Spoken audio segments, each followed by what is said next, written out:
Bienvenidos a este video en donde vamos a hablar de congruencia de triángulos. Dos figuras son iguales o congruentes cuando ambas tienen la misma forma y el mismo tamaño. En términos geométricos, esto significa que las figuras tienen respectivamente iguales sus lados y sus ángulos. Este sería el símbolo de congruencia. Dos triángulos son iguales o congruentes cuando tienen respectivamente iguales cualquiera de los siguientes tres elementos. Criterio de los tres lados, L, L, L. Criterio de los dos lados y el ángulo entre ellos, LAL. Y por último, criterio de los dos ángulos y el lado entre ellos, ALA. Tenemos entonces tres criterios de congruencia. El primero de ellos sería el lado, lado, lado, en donde si tenemos dos triángulos exactamente iguales, este lado sería congruente con este lado, este segundo lado sería congruente o igual con este segundo lado, y este tercer lado sería igual o congruente con el tercer lado del otro triángulo, y por lo tanto esos dos triángulos son exactamente iguales. El segundo criterio de congruencia sería el lado, ángulo, lado, en donde si tenemos dos triángulos, quiere decir que este primer lado es igual a este primer lado del otro triángulo, este segundo lado es igual al otro segundo lado, y este ángulo que está aquí sería exactamente igual al del segundo triángulo.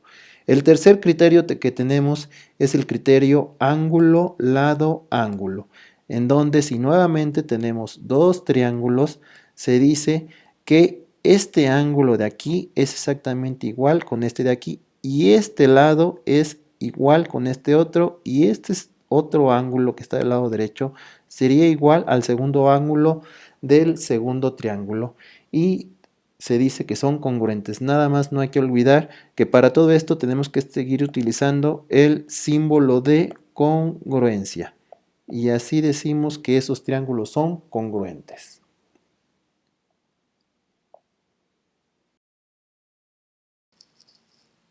En los siguientes ejercicios nos piden que indiquemos por cuál criterio son congruentes los siguientes triángulos. Empezamos con el primer ejercicio.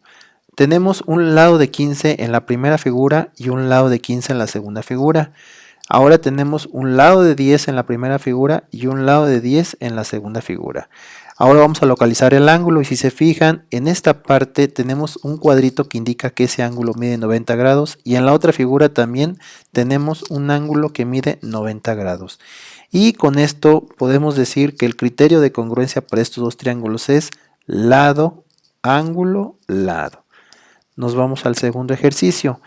Localizamos aquí del lado izquierdo del primer triángulo un ángulo de 40 grados. Nos vamos al segundo triángulo y también localizamos el ángulo de 40 grados. Luego tenemos un lado de 30 grados en la primera figura, y en la otra figura también tenemos un lado de 30 grados. Localizamos el ángulo de 60 grados, y en la otra figura también tenemos un ángulo de 60 grados.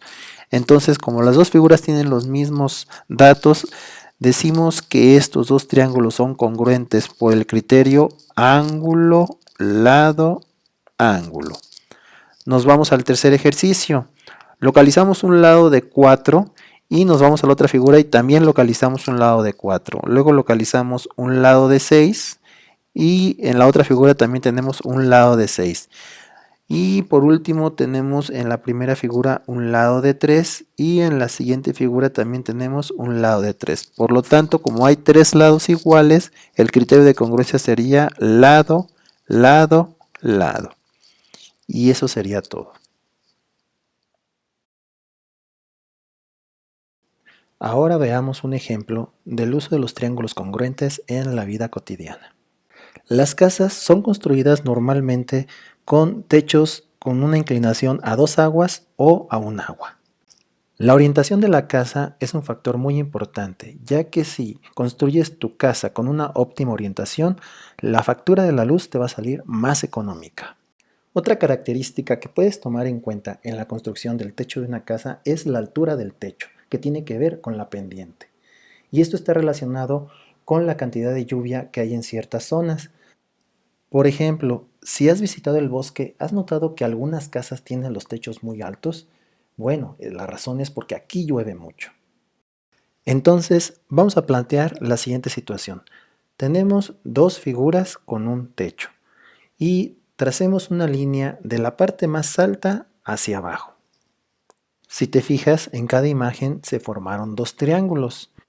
¿Cuál de los dos techos está formada por triángulos congruentes? Muy bien, te doy unos segundos. Ok, si contestaste que la figura de la izquierda, felicidades, estás empezando a ser un futuro arquitecto. Espero que les haya gustado mucho este video. Les doy las gracias por su atención.